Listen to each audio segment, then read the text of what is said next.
அதிர்ஷ்டம் தரும் யோகம் அன்பர்களுக்கு ஆங்கில புத்தாண்டு நல்வாழ்த்துக்கள். இந்த தொகுப்பில் 2025 ஆங்கில புத்தாண்டு பலனை பார்த்து கொண்டு வருகின்றோம்.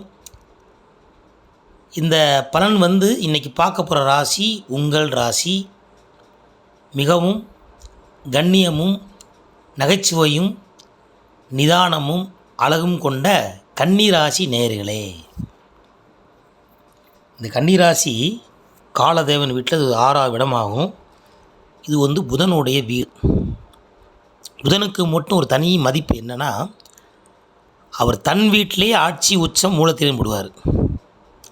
எந்த கிரகத்துக்கு அப்படி ஒரு வாய்ப்பு கிடையாது, இவருக்கு மட்டும் அப்படி உண்டு.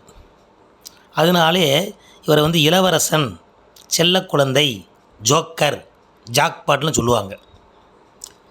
அப்படி நீங்கள் வாழ்க்கையில் ஒரு அதிர்ஷ்டமான குழந்தையாகத்தான் பிறந்திருப்பீங்க. வாழ்க்கையில் பல எல்லா அனுபவத்தையும் கற்றுக்கொண்டு இன்பமும் துன்பமும் கலந்த வாழ்க்கையாகவே உங்களுக்கு அமைந்துவிடும். அதில் மாற்றம் கிடையாது. 2025 உங்களுக்கு என்ன தரப்போகுது, என்னத்தை பார்க்குறோம்.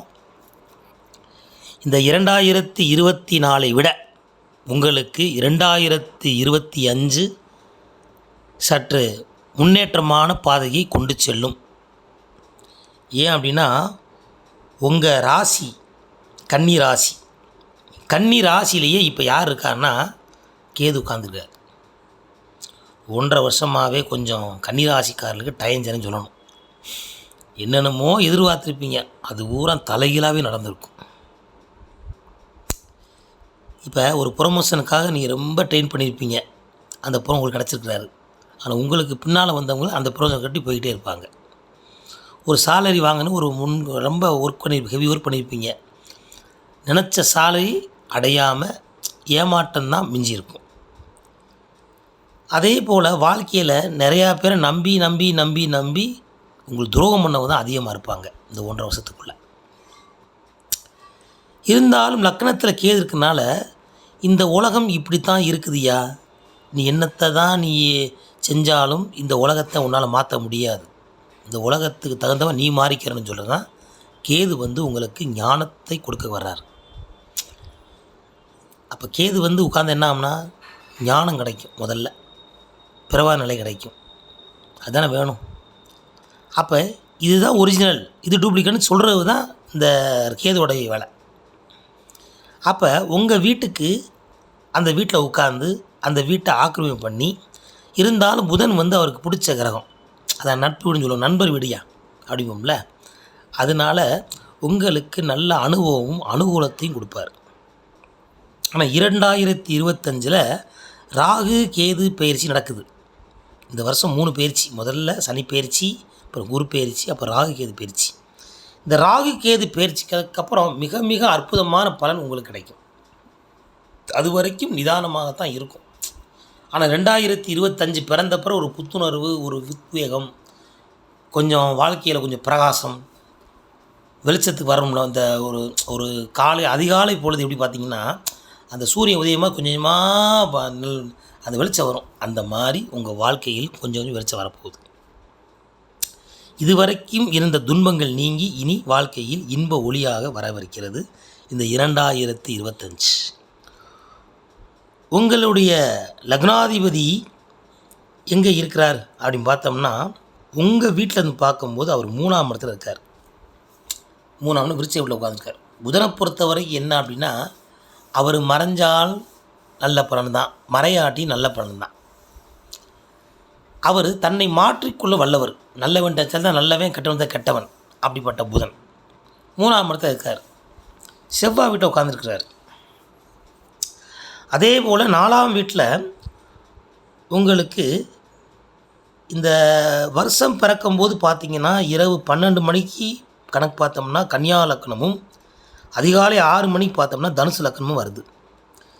அந்த தனுசு லக்னம் உங்கள் ராசியிலேருந்து 4ஆம் இடத்துக்கு அதிபதியாக இருக்கக்கூடிய சூரியன் சந்திரன் அங்கே இருக்கிறாங்க. சூரியனும் சந்திரனும் இருப்பது ரொம்ப ஒரு வலிமை உண்டு. எப்பயுமே சூரியன் உங்களுக்கு எப்பயுமே ஒரு ரொம்ப நட்பு கிரகம். அதனால தான் சூரியனும் சுக்கிரனும் அதே புதனும் அப்படி கொஞ்சம் பக்கத்து பக்கத்து இருப்பாங்க, ரொம்ப தாண்டி போக மாட்டாங்க. ஏன்னா பகலில் ஊரா அவர் சூரியன் உட்காந்துருப்பார், இரவில் சுக்கிரனை போயிடுவார். அப்படி டபுள் கேம் ஆடுறவங்கள மண்ணே யார்? புதன். அப்போ நீங்கள் எப்படிப்பட்ட ஆளுங்க? டபுள் கேம் ஆளுதே நீங்களும், சாதாரண கிடையாது. நீங்கள் உங்கள்கிட்ட எல்லாமே இருக்கும். என்ன இருக்குங்கயா? பொதுநலம் இருக்கும், சுயநலம் இருக்கும், தன்னலம் இருக்கும், எல்லாமே இருக்கும். உங்களை புரிஞ்சுக்கிறது ரொம்ப கடினம். நீங்கள் ஒரு ஆணாக இருந்தால் உங்கள் மனைவி உங்களை புரிஞ்சிக்க முடியாது, நீங்கள் ஒரு பெண்ணாக இருந்தால் உங்கள் கணவனை புரிஞ்சிக்க முடியாது, பிள்ளைகளும் புரிஞ்சிக்க முடியாது. சொல்லுவீங்க, என்னாலே என்ன புரிஞ்சிக்க முடியும் சொல்லி டைலாக்லாம் சொல்லுவீங்க. அப்படிப்பட்டவங்க தான் நீங்கள். சரி, லக்னத்தில் 5 சுத்தம் 6ஆம் இடத்துல சனியும் சுக்கிரனும் உட்காந்துருக்குறாங்க. அப்போ கொஞ்சம் கடன்லாம் கொஞ்சம் வரக்கூடிய சூழ்நிலை இருக்குது. அந்த கடனை நீங்கள் ரொம்ப இது பண்ணாமல் ஓரளவுக்கு சொல்லுவோம்ல, கையளவுக்கு கடன் வாங்கணும். கழுத்தில் வாங்கினோம்னா அப்போ தொங்க வேண்டியதுதான். அப்போ கையளவுக்கு கடன் வாங்கணும். யார்கிட்டையும் நம்பி அதிகமான பணங்களையோ அதிகமான பொறுப்பு கொடுத்தீங்கன்னா அதுக்கு நீங்கள் மிகப்பெரிய ஆளாக நேரிடும். இந்த வச்சுக்கப்பன்னு சொல்லி வச்சுருந்து கொடுப்பேன்னு சொன்னோம்னா அது உங்கள் நம்பிக்கையை துரோகம் பண்ணி விட்டுருவாங்க.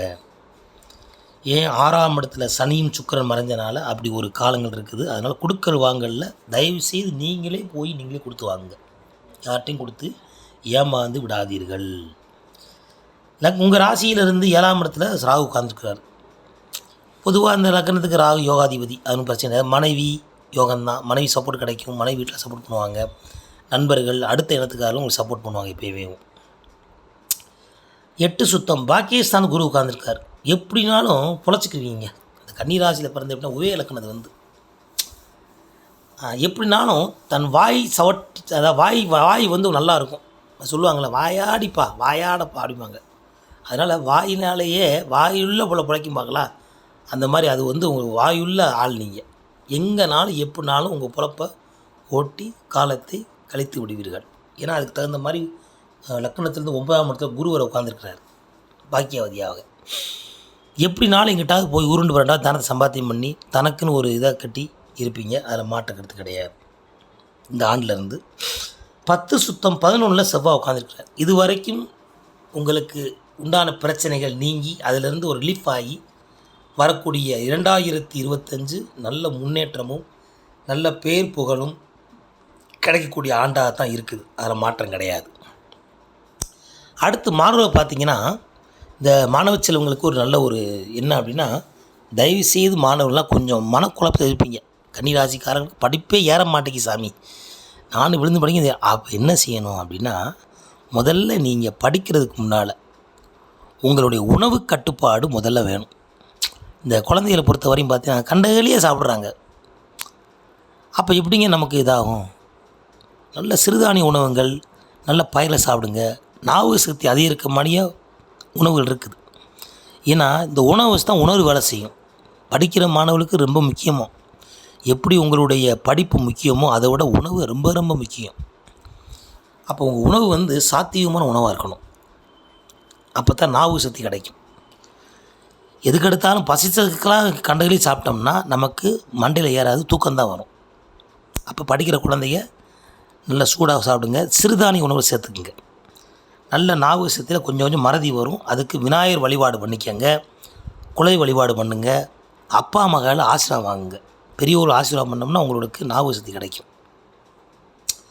இது மாணவர்களுக்கு. அடுத்து இந்த நடுத்தர இளைஞர்கள் இருக்காங்கள, அவங்களுக்கு வேலை பார்க்குறவங்க, வேலை தேடிக்கிட்டு இருக்கவங்க, வேலைக்கு போகிறவங்க, இவங்கெல்லாம் நீங்கள் பெரிய மலைக்கோட்டை கிட்டே கூடாது. எதுனாலும் ஏற்றுக்கிற பக்குவத்துக்கு வரணும். நீங்கள் ஒரு 50,000 சம்பாத்தியம் பண்ணுறதுக்கான சாலரி எதிர்பார்த்து போவீங்க. அவன் போன 25 சொல்லுவேன். சரி, இதை விட்டு அங்கே போகணும்னு போய்வீங்க, அங்கேயே 20. அப்போ அங்கே போயிடலாம். இப்படி மனக்குழப்பத்தை கொடுத்துட்டே இருப்பான். நான் என்ன சொல்கிறேன், உங்களை பொறுத்த வரைக்கும் ஒரு வேலையை தேடுறீங்களா இளைஞர்கள், முதல்ல அந்த வேலையை தக்க வச்சுக்கோங்க. அந்த வேலைக்கு போங்க, குறைச்சு போங்க. அந்த சம்பளத்தை வேலை பார்த்துட்டு மேலே வெளியே பாருங்கள். நீங்கள் சும்மாவே இருக்கிறது சம்பளமும் போச்சு, நமக்கு உள்ள வாய்ப்பும் போச்சு. அதனால் ஒரு வேலையை பார்த்து அந்த வேலை மூலியமாக மற்ற கம்பெனிக்கு ட்ரை பண்ணுங்கள். கண்டிப்பான முறையில் 2025 ஒரு 4 மாதத்துக்கு அப்புறம் உங்களுக்கு அற்புதமான நீங்கள் நினச்ச சேலரி, நினச்ச வேலை அமையும். அதில் மாற்றம் கிடையாது. அதே போல் திருமணம் ஆகாதவங்களுக்கெல்லாம் அந்த வரக்கூடிய மாதங்களில் ராகு பயிற்சிக்கு அப்புறம் திருமண வாழ்க்கைகள், குழந்தை பாக்கியம்லாம், வீடு வாகனம் வாங்குறதெல்லாம் யோகம் உண்டு. அது கொஞ்சம் லேட்டாக கிடைக்கும், அதை பற்றி கவலைப்பட வேண்டாம். இப்படி இருக்கக்கூடிய இந்த 1/1/2025 கன்னியாராசிக்காரர்களுக்கு ஒரு காவாசி சுமாரான பலன்களும், அதாவது காவாசி 25% சுமாரான பலன்களும், 75% அற்புதமான பலன்களும் இந்த ஆண்டு கொடுக்க போகுது உங்களுக்கு. அதனால் எதை பற்றி நீங்கள் கவலைப்பட வேண்டாம். அதே போல் அந்த லக்னத்தில் கேது உட்கார்ந்தாலே நீங்கள் கொஞ்சம் வாக்குஸ்தானம், அதாவது சொல்லுவோம்ல, கொஞ்சம் பேச்சில் நல்லினம் மெல்லினம் வேணும். யாரையும் படக்குன்னு பேசிடக்கூடாது, படக்குன்னு தூற்றிடக்கூடாது. அது மனைவியாக இருந்தாலும் சரி, மகளாக இருந்தாலும் சரி, உங்களை கூட வேலை ஆகலாம் சரி, யார்கிட்டையும் நீங்கள் கொஞ்சம் இணக்கமாக இருந்து கொள்ளுங்கள். இரவு நேர பயணங்களை தவிர்த்து விட அடிக்கடி சொல்கிறேன். ஏன் அப்படின்னா, இந்த காலத்தை பொறுத்த வரைக்கும் இது செவ்வாயோட ஆதிக்கம். இந்த ஆண்டு பூமியோட ஆதிக்கம். பூமி நல்ல விளைய போட்டு நிறைய விளையும், நிறைய விவசாயிகள் நல்லா லாபம் வருவாங்கன்னு சொல்லியிருக்கோம். பொது பலனில் மழைகள் நல்லா பெய்யும், விலைவாசி நல்லா கூடும், வருமானம் கூடும், எல்லாமே நல்லாயிருக்கும்.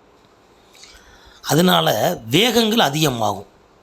இப்போ பார்த்திங்கன்னா, இப்போ ரயில் விபத்து, பஸ் விபத்து, கப்பல் போக்குவரத்து விபத்துலாம் வரக்கூடிய ஆண்டாக தான் இருக்குது. அப்போ நம்ம கொஞ்சம் இரவு நேர பயணத்தை தவிர்த்தால் அது உங்களுக்கு அந்த சந்தர்ப்பம் உங்களை அமையாமல் காத்துக்கொள்ளப்படும். கோடி சம்பாத்தியம் என்ன செய்ய? உயிர் வேணும்ல, உடமை வேணும்ல. அதனால் நீங்கள் இரவு நேர பயணங்களை தவிர்ப்பது மிக மிக அவசியமானது. அதே போல் இந்த ஆண்டு உங்களுக்கு பிறந்த ஆண்டு மிக சிறப்பாக இருக்குது. உடன் பிறந்தவங்ககிட்டலாம் நீங்கள் ரொம்ப வாக்குவாதம் பண்ணக்கூடாது. தொழில் பண்ணுற இடங்களில் உங்களோட கீழே வேலை பார்க்குறாலும் சரி, உங்கள் மேலே பார்த்தவங்கள்டையும் வாக்குவாதத்தை தவிர்ப்பது நல்லது. அமைதியாக இருந்து இந்த ஆண்டு 2025 ஒரு 4 மாதத்துக்கு அப்புறம் அற்புதமான நினச்சபடி வாழ்க்கை அமையும் என்று சொல்லி அதிர்ஷ்டம் தரும் யோகம் உங்களை வாழ்த்தி மகிழ்கிறது.